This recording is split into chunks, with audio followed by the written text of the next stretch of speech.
తెలంగాణ ప్రభుత్వం కీలక ఉత్తర్వులు. రాజ్ భవన్ పేరు మార్పుకు గ్రీన్ సిగ్నల్ ఇచ్చిన రాష్ట్ర ప్రభుత్వం.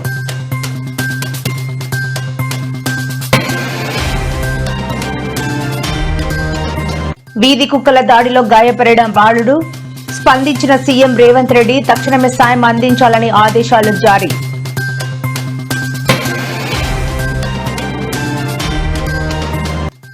తెలంగాణ రైజింగ్ సదస్సుకు రండి, ప్రధాని మోడీని ఆహ్వానించిన సీఎం రేవంత్ రెడ్డి.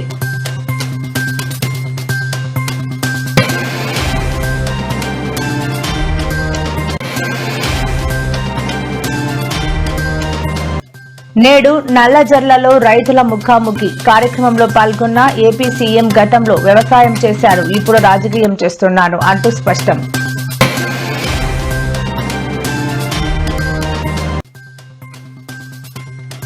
పవన్ డిప్యూటీ సీఎంగా పనికిరాడు అంటూ సంచలన వ్యాఖ్యలు చేసిన సిపిఐ నేత నారాయణ.